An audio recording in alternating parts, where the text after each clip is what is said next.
فرزند زہرا یہ حالات برے ہیں۔ کاشانہ بصیرت ایک ایسا مکمل یوٹیوب چینل جس پر محروم بصارت کے لیے بالخصوص اور تمام افراد کے لیے بالعموم سینکڑوں کی تعداد میں اسلامی کتب دستیاب ہیں۔ لہذا گزارش ہے کہ آپ اپنی ذمہ داری نبھاتے ہوئے کاشانہ بصیرت کو سبسکرائب کرنے کے ساتھ ساتھ بیل آئیکن کو پریس کیجیے تاکہ آپ علم کے حصول کے ساتھ ساتھ مذہب اہل بیت کی اشاعت میں بھی اہم کردار ادا کرتے رہیں۔ کاشانہ بصیرت۔ فرزند زہرا یہ حالات برے ہیں۔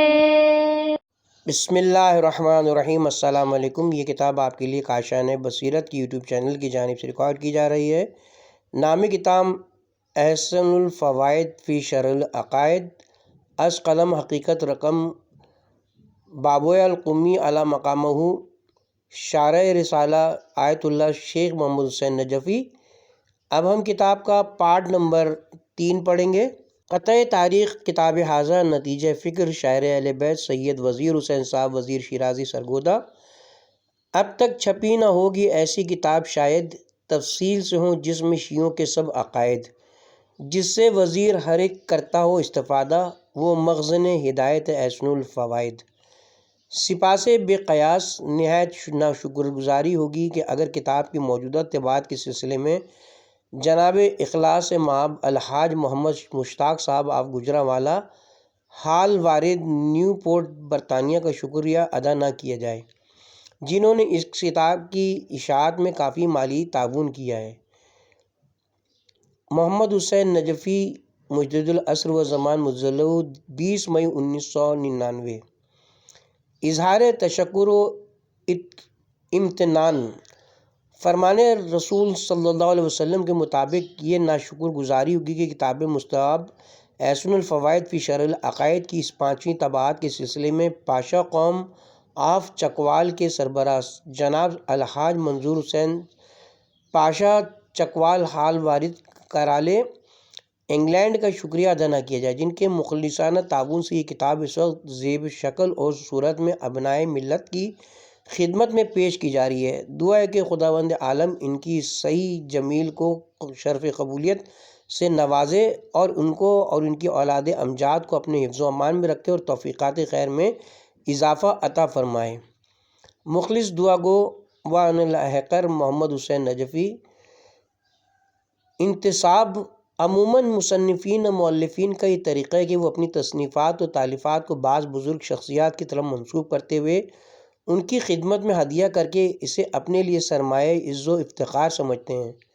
چونکہ میں اس سلسلے میں سرکار ولی عصر ناموس دہر آیت اللہ العظمیٰ حجت اللہ الکبریٰ صاحب العصر والزمان حضرت حجت ابن الحسن سے زیادہ موزوں و مناسب کسی اور شخصیت کو نہیں سمجھتے، اس لیے اپنی اس ناچیز کتاب کو انہی کی بارگاہ اقدس میں پیش کر کے اسے شرف قبولیت بخشنے کی تمنا و آرزو رکھتا ہوں۔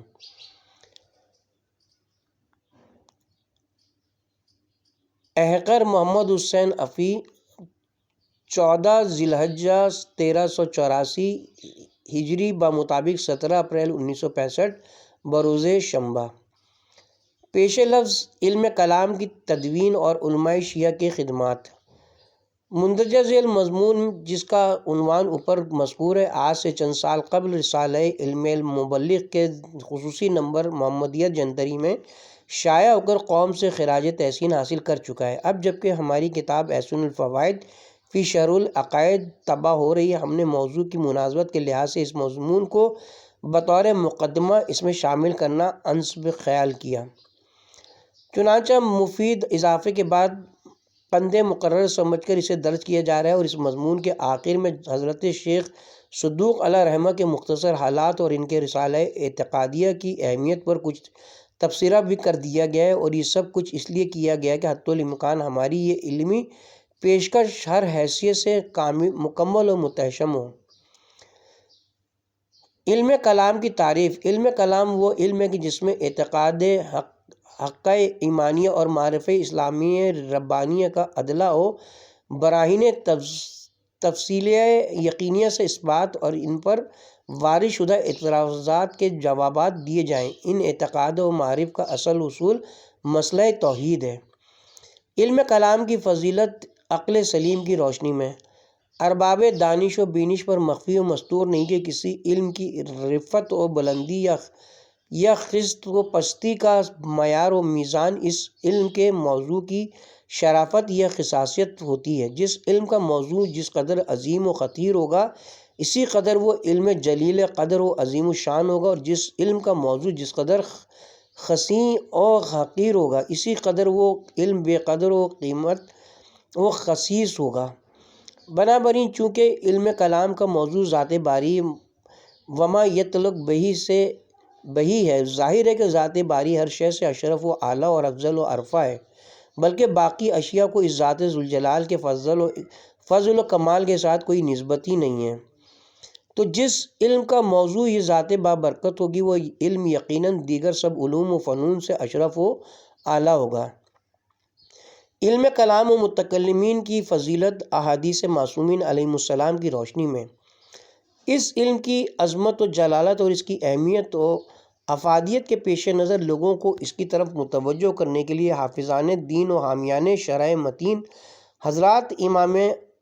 حضرات ائمہ معصومین صلوات اللہ علیہم اجمعین نے مختلف طریق و اسالیب سے اس علم کی عظمت و جلالت لوگوں کے ذہن نشین کرانے کی مسلسل کوشش فرمائی ہے۔ کبھی تو براہ راست اس علم کی شرافت و بزرگی بیان فرمائی اور کبھی اس علم کے علماء کی عظمت شان اور رفعت مکان کا تذکرہ فرمایا۔ چنانچہ پہلے سلسلے میں سرکار خاتمی مرتبہ صلی اللہ علیہ وآلہ وسلم فرماتے ہیں، اول الدین معرفت الجبار، دین کی اصل بنیاد معرفت باری ہے۔ کتاب توحید شیخ صدوق علیہ رحمہ۔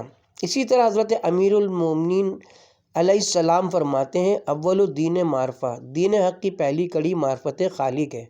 نہج البلاغہ۔ ان حقائق سے ظاہر ہے کہ اس علم کو باقی سب علوم پر ترجیح و تقدیم حاصل ہے، اور دوسرے سلسلے میں حضرات معصومین علیہم السلام نے اس علم کے علماء کی رفعت و عظمت بیان کرتے ہوئے انہیں عباد و زہاد بلکہ دیگر سب علوم کے علماء و فضلاء پر افضلیت و اشرفیت کی سند عطا فرمائی ہے۔ چنانچہ معاویہ ابن عمار بیان کرتے ہیں کہ میں نے حضرت امام جعفر صادق علیہ السلام سے دریافت کیا کہ آپ کے شیعوں میں سے ایک شخص ایسا ہے جو آپ کی فرمائشات و تعلیمات کو کثرت کے ساتھ نقل کرتا ہے اور اس کے ذریعے مخالفین کے دلوں میں مذہب حق کو جاگوزی کرتا ہے اور کمزور شیعوں کے اعتقاد کو محکم و مضبوط۔ آیا وہ افضل ہے یا وہ عبادت گزار و زاہد شب زندہ دار جو اس سابقہ فضیلت سے محروم ہے؟ جناب نے فرمایا کہ وہ عالم جو مخالفین کا دفاع کرے اور ہمارے ضعیف الاعتقاد شیعوں کے اعتقاد کو محکم کرے، وہ ایسے ہزار عابدوں سے بہتر و برتر ہے۔ اصول کافی۔ اسی طرح انہی حضرت سے منقول ہے کہ فرمایا ہمارے شیعوں کے علماء علام اس سرحد پر ڈیرہ زن ہے جو شیطان اور اس کے سرکش اعوان و انصار سے ملتی ہے، وہ شیاطین کو اور ان کے پیروکار خوارج اور نواصب کو ہمارے کمزور شیعوں پر خروج کرنے اور ان پر مسلط ہونے سے روکتے ہیں۔ آگاہ ہو جاؤ کہ ہمارے علماء شیعہ ہیں، اور ہمارے علماء یعنی شیعہ میں سے جو شخص اس مہم کو سر کرنے کے لیے سینہ سپر ہو جائے وہ ترک و خزر کے کفار سے جہاد کرنے والوں سے ہزار مرتبہ افضل و اعلیٰ ہے، کیونکہ یہ عالم دین ہمارے محبوں کے دین کی حفاظت و حراست کرتا ہے اور وہ مجاہد ان کے بدنوں کی حفاظت کرتا ہے۔ پس جو فرق دین اور ابدان میں ہے وہی توافت ان کی محافظ کرنے والوں کے اجر و ثواب میں بھی ہے۔ اور جناب امام علی نقی علیہ السلام سے مروی ہے، فرمایا اگر قائم آل محمد کی غیبت کبریٰ کے بعد ایسے علماء اعلام موجود نہ ہوتے جو جناب کی طرف لوگوں کو دعوت دیتے ہیں اور ان جناب کے وجود ذی جود کی دعوت دیتے اور راہبری کرتے ہیں اور ان کے دین حق سے دلائل ربانیہ کے ساتھ مدافعت کرتے ہیں اور کمزور بندگان خدا کو شیاطین کی شکنجوں سے اور ان ناصبیوں اور خارجیوں جو کمزور شیعوں کے دلوں کو دلوں کی باغ دوڑ کو اس طرح پکڑتے ہیں کہ جس طرح کشتی اپنے اندر بیٹھنے والوں کو دام تزویر سے نجات اور چھٹکارا دلاتے ہیں، تو ایک آدمی بھی ایسا باقی نہیں رہتا جو دین الہی سے مرتد اور برگزشتہ نہ ہو جاتا۔ پس اس دور پرفتن و پرآشوب میں جو کچھ دین و دیانت موجود اور اسلام و ایمان کے کچھ آثار مشہور ہیں، یہ سب ایسے علماء اعلام و متکلمین اسلام کے وجود ذی جود کے برکات سے ہیں۔ اس لیے یہ حضرات خداوند عالم کے نزدیک سب لوگوں سے افضل ہیں۔ منیت المرید احتجاج تبریسی۔ امام جعفر صادق علیہ السلام سے روایت ہے کہ آن جناب نے فرمایا کہ جس شخص کا مطمئن نظریہ یہ ہو کہ اہل ایمان سے نصاب ہو خوارج کا دفاع کرے اور ان کے نقائص الایاد مذہب کے نقائص و عیوب نکال کر انہیں ذلیل و خوار کرے اور سرکار محمد و آل محمد علیہ السلام سے مذہب حق کی صداقت و حقانیت کو ثابت کرے، تو خداوند عالم ملائکہ جنت کا مطمئن نظر اس کے لیے مکانات و قصور تعمیر کرنا قرار دیتا ہے، اور اس کی ہر دلیل و حجت کے عوض جو وہ مخالفین پر قائم کرتا ہے، خداوند عالم جنت میں اس قدر ملائکہ کو اس کے مکانات و عمارات کی تعمیر میں لگا دیتا ہے جن کی تعداد روئے زمین والے لوگوں سے زیادہ ہوتی ہے، اور طاقتور اتنے ہیں کہ ان میں سے ایک ایک فرشتہ سب زمینوں اور آسمانوں کو اٹھا سکتا ہے۔ پس ایسے عالم مجاہد کے لیے جنت میں اس قدر نعمات و محلات ہیں کہ ان کی جلالت و منزلت کا صحیح اندازہ رب العالمین ہی لگا سکتا ہے۔ کتاب کا حوالہ امواد الاسلام وغیرہ۔ ائمہ اہل بیت علیہ السلام نے اس قسم کی احادیث سے فضیلت بیان کر کے اپنے شیعوں اور نام لیواؤں کو علم کلام کی تحصیل کی جو ترغیب و تحریض دلائی ہے، اس سے خود ان سرچشمہ ہائے علم و معرفت کی علم کے ساتھ لگاؤ اور وابستگی اور اس کی ترویج و ترقی میں دلچسپی لینے کا قدر اندازہ بھی ہو جاتا ہے۔ ائمہ اہل سنت کی مخالفت علم کلام۔ جس زمانے میں حضرات معصومین علیہ السلام علم کلام کی ترویج و ترقی کے لیے یہ مساعی جملہ فرما رہے تھے، یہ ایسا دور تھا کہ اس میں آج کل کے علم برداران علم کلام کے ائمہ اور بزرگان کے اس سلسلے میں سرد موری اور جمود کا یہ عالم تھا کہ وہ اس علم کی تعلیم و تعلم کی حرمت کے فتوے صادر کر رہے تھے اور اس کے پڑھنے والوں کی ہر طرح توہین و تذلیل کر کے ان کی ہمتوں کو پست کرنے میں مشغول تھے۔ اگر یقین نہ آئے تو جناب شبلی نعمانی کی کتاب علم الکلام حصہ اول صفحہ نمبر 28 ملاحظہ کریں۔ وہ لکھتے ہیں، علم الکلام کے پیدا ہونے کے ساتھ محدثین اور ارباب ظاہر نے نہایت زور و شور سے مخالفت کی۔ امام شافعی، احمد بن حنبل، سفیان ثوری اور اکثر محدثین نے اس علم کو حرام بتایا۔ امام غزالی احیاء العلوم میں عقائد کے ذکر میں لکھتے ہیں، امام شافعی کا قول تھا کہ اہل کلام کو درے لگانے چاہیے۔ امام احمد بن حنبل کہتے ہیں کہ اہل کلام زندیق ہیں، لیکن بائیں ائمہ اہل بیت علیہ السلام جو کہ دین اسلام کے صحیح محافظ و نگہبان اور اس کی حفاظت و حراست کے طور و طریق سے کما حق واقف و آگاہ تھے، وہ جہاں خود بھی تعلیم الہی اس علم کے سب سے بڑے عالم تھے، وہاں وہ اس کی سرپرستی فرماتے ہوئے اپنے شیعوں کو بھی اس علم کا عالم بنانا چاہتے تھے۔ اس لیے مختلف طریقوں سے اس کی طرف ترغیب و تحریض دلاتے رہتے، جیسا کہ ابھی اوپر اس کا ایک شمع بیان ہو چکا اور اس کی کچھ تفصیل عنقریب آ رہی ہے۔ ایک عظیم شبہ اور اس کا ازالہ۔ جہاں 20 احادیث معتبرہ میں اس علم کی عظمت و جلالت اور اس کے علماء کی رفعت اور بلندی مرتبہ کا ذکر موجود ہے، وہاں ان کے بالمقابل چند ایک احادیث ایسی بھی مل جاتی ہیں جن سے بعض اصحاب قشر دار باب ظاہر علم کلام کی مذمت سمجھتے ہیں۔ ان احادیث میں سے ایک حدیث وہ ہے جو امام جعفر صادق علیہ السلام سے مروی ہے۔ فرمایا، اصحاب کلام کے لیے افسوس ہے کہ جو دینی مسائل میں موشگافیاں کرتے ہوئے کہتے ہیں یہ مسئلہ صحیح ہے اور یہ غیر صحیح، اور یہ ہمارے قواعد کلامیہ پر پورا اترتا ہے اور یہ نہیں اترتا، اور یہ ہم سمجھتے ہیں اور یہ نہیں سمجھتے۔ اصول کافی نیز انہی معاون قدس و طہارت سے مروی ہے کہ فرمایا، اہل کلام ہلاک اور تسلیم کرنے والے ناجی ہیں، اس شبے کا جواب باثواب کئی طریقے سے دیا جا سکتا ہے۔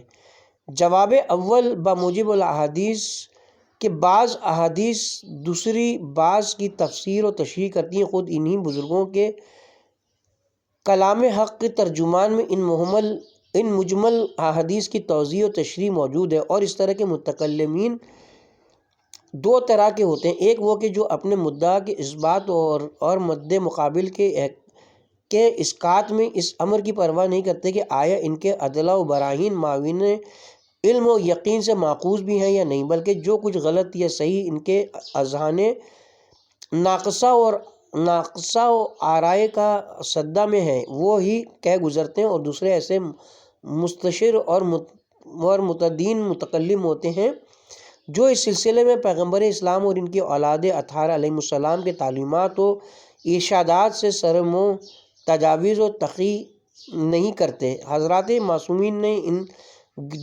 دو گروہوں کے اختلاف طبع کے پیش نظر اول الذکر گروہ کی مذمت اور ثانی الذکر حضرات کی مدح فرمائی ہے۔ اس تعویل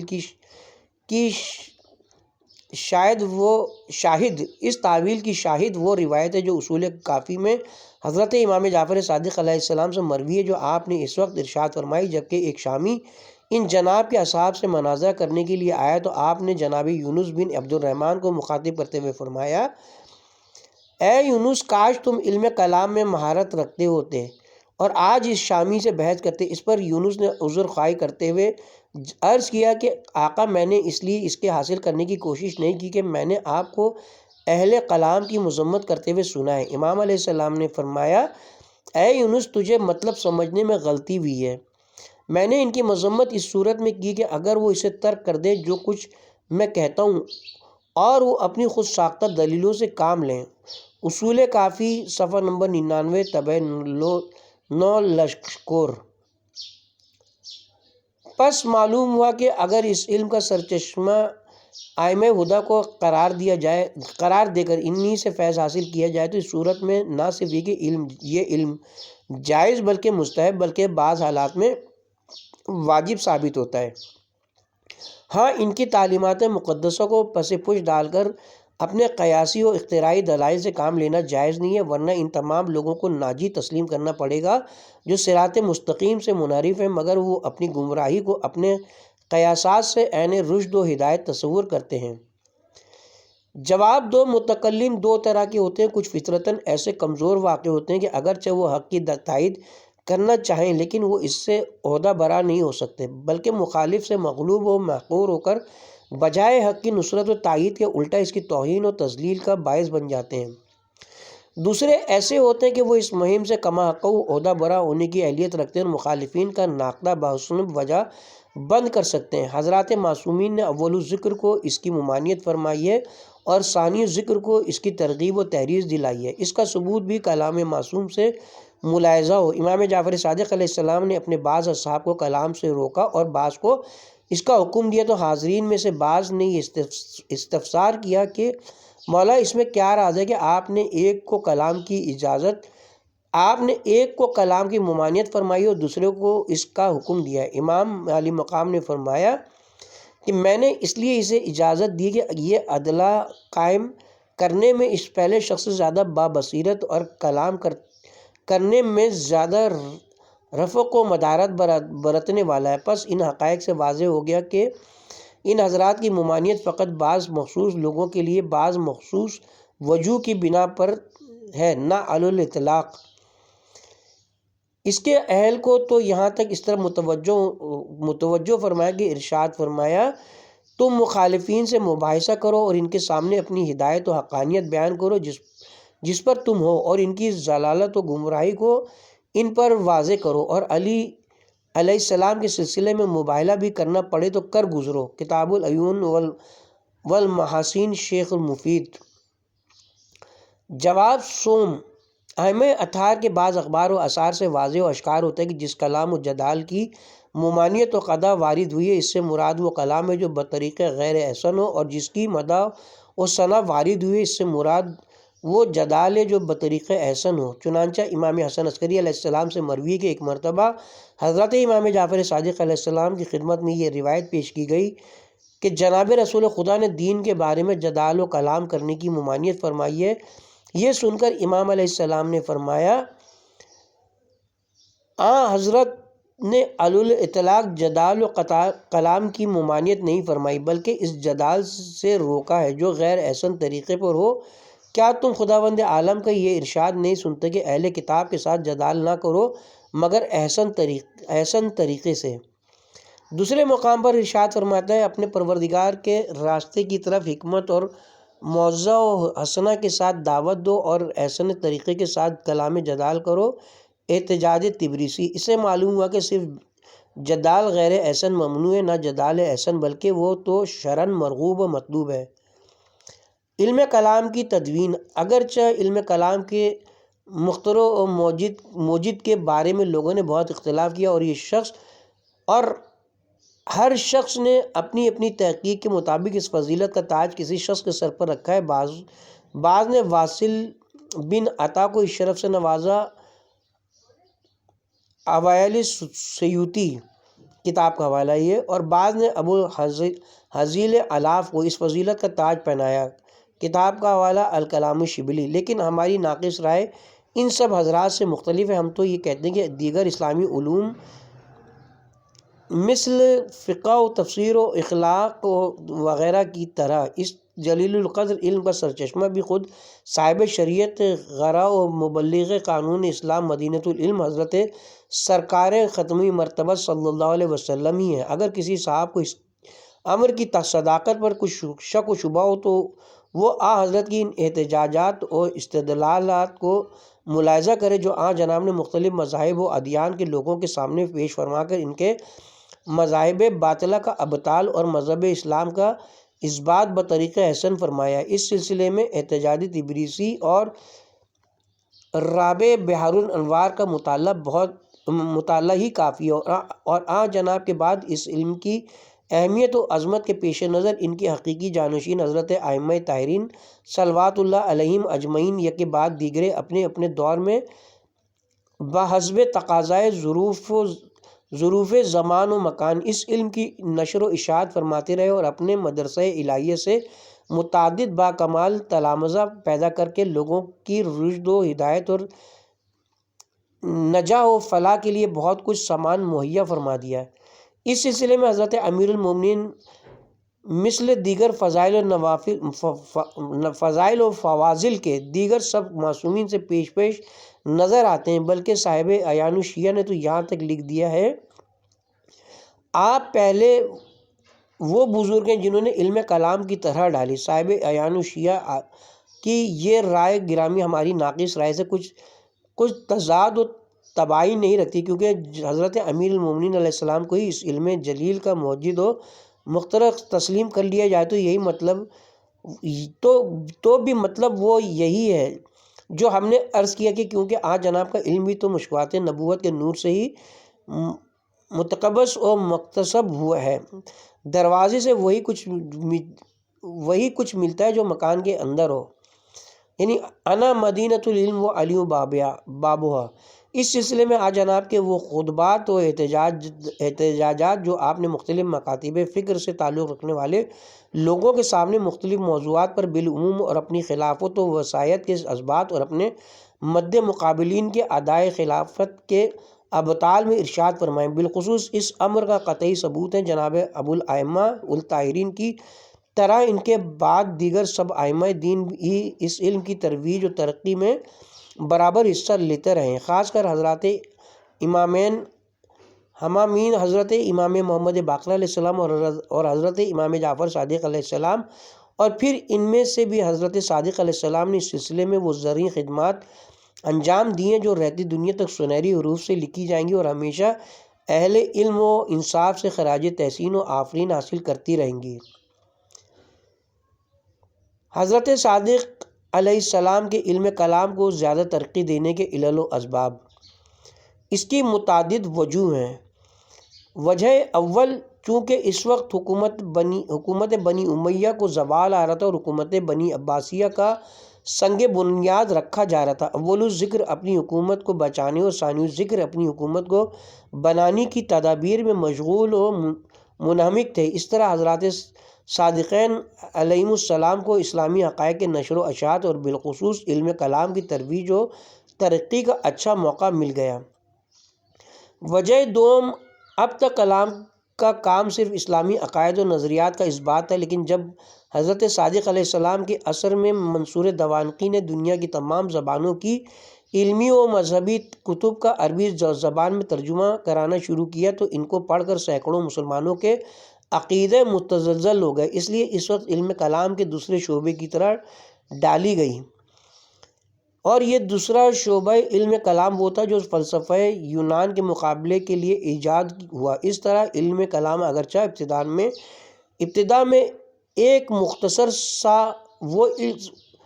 مختصر اور سادہ سا علم تھا، لیکن رفتہ رفتہ اس میں جن چیزوں کا اضافہ ہوتا گیا ان کے اعتبار سے اب علم کلام دو چیزوں کے مجموعے کا نام ہے۔ نمبر 1 اسلامی عقائد کا اثبات، نمبر 2 فلسفہ ملاحدہ اور دیگر مذاہب باطلہ کا رد۔ اندرین حالات چونکہ مسلمانوں کے عقائد میں تزلزل پیدا ہو رہا تھا، اس کے ازالے کے لیے حضرت صادق علیہ السلام نے اس طرف خاص توجہ مبذول فرمائی اور علم کلام کی ترویج و ترقی میں نمایاں حصہ لیا۔ وجہ سوم، چونکہ اول اسلام فقط عربوں تک ہی محدود تھا جن کی طبیعتوں میں ایک قسم کا جمود و خمود پایا جاتا ہے، لیکن جو اسلام کو زیادہ وسعت ہوئی اور یونانی اور تبتی وغیرہ اقوام اسلام کے حلقے میں آنا شروع ہوئیں تو عقائد کے متعلق نقطۂ آفرینیاں اور باریک بینیاں زیادہ شروع ہو گئیں۔ اس طرح اس علم کی اہمیت و عظمت اور بڑھ گئی اور عام و خاص اس کی اہمیت و افادیت کو ماننے پر مجبور ہو گئے۔ حضرت صادق علیہ السلام نے تعلیمات اسلامیہ کی نشر و اشاعت کے لیے جو مدرسہ عالیہ قائم کیا تھا، جس میں اطراف و اکناف عالم سے آئے ہوئے تقریباً 4000 مخصوص شان علوم ربانی یعنی طلبہ علوم دینیہ کسب فیض کر کے اپنی تشنگی علم و معرفت کو بجھاتے تھے۔ از معتبر محقق ہلی علیہ رحمت، صفحہ نمبر 5، طبع ایران۔ اس مدرسہ عالیہ سے جہاں اور اسلامی علوم و فنون مثل فقہ و حدیث و تفسیر اور اخلاق کے ہزاروں فضلاء فارغ و تحصیل ہو کر نکلے، وہاں اس نے 20 باکمال متکلم بھی پیدا کیا۔ ان میں سے چند نمایاں اشخاص کا تذکرہ ذیل میں کیا جاتا ہے۔ ایضاح مخفی نہ رہے کہ ہم نے اس سلسلے میں صرف انہی اصحاب و علماء کا اجمالی تذکرہ کیا ہے جنہوں نے صرف تقریر سے نہیں بلکہ بذریعہ تحریر بھی اس علم جلیل کی نشر و اشاعت میں حصہ لیا۔ اسی طرح یہاں ان کی صرف انہی کتب کا تذکرہ کیا جائے گا جو انہوں نے اسی موضوع پر لکھی ہیں۔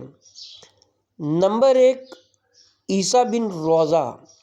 جناب نجاشی نے اپنی کتاب رجال نجاشی صفحہ نمبر 208 پر لکھا ہے کہ یہ بڑے بلند پایہ متکلم تھے۔ انہوں نے مسئلہ امامت میں ایک کتاب لکھی ہے۔ اگرچہ ابن ندیم نے اور بعض دیگر ارباب رجال نے یہ لکھا کہ جناب علی ابن اسماعیل میسمی اول من کہ یہ پہلے بزرگوار ہیں جنہوں نے مذہبی امامیہ میں مسئلہ امامت پر کتاب لکھی، جس کا نام انہوں نے کامل رکھا۔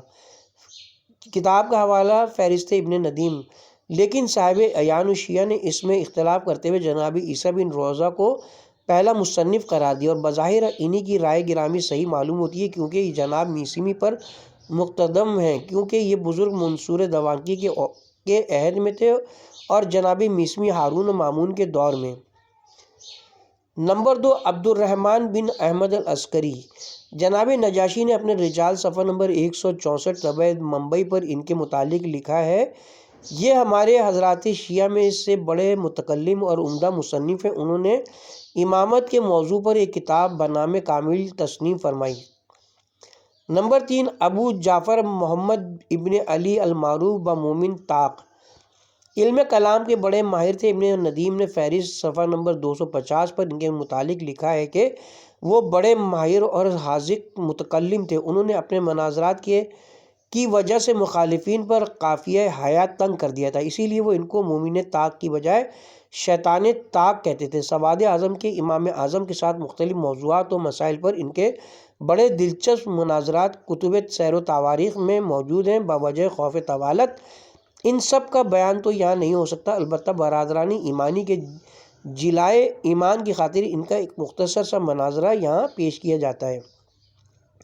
مومن طاق کا ایک دلچسپ مناظرہ۔ ایک مرتبہ امام اعظم نے ان سے طنزاً کہا کہ تم چونکہ رجت کے قائل ہو اس لیے مجھے 500 دینار قرضہ دے دو، زمانے رجت میں جب ہم واپس آئیں گے اس وقت واپس لے لینا۔ مومن طاق نے برجستہ کہا کہ مجھے قرضہ دینے میں تو کوئی تعامل نہیں، لیکن مشکل یہ کہ رجت کے احکام میں سے ایک حکم یہ بھی ہے کہ اس زمانے میں دشمنان اہل بیت مسخ ہو کر اٹھیں گے، لہذا تم مجھے اس امر کا کوئی ضامن دے دو کہ جب تم اس وقت اٹھو گے تو انسانی ہوگے۔ مجالس المومنین کتاب کا حوالہ یہ۔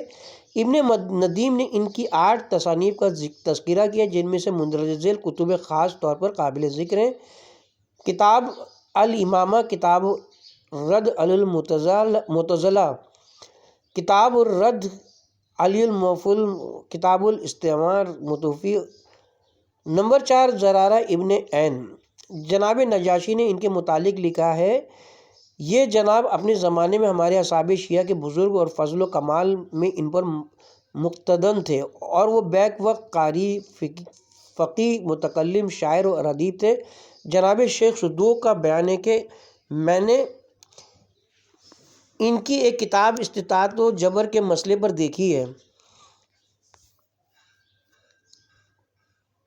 نمبر 5 حمران بن عین، صاحب عیان الشیعہ نے لکھا ہے: یہ بزرگوار علم کلام میں بہت مشہور و معروف تھے، انہوں نے امامت کے موضوع پر ایک کتاب بھی لکھی۔ اس کے ساتھ ہی اب ہم یہاں پہ کتاب کے پارٹ نمبر 3 کا اختتام کرتے ہیں، اور پارٹ نمبر 4 کا آغاز عالم نمبر 6 سے کیا جائے گا، ہشام بن حکم سے۔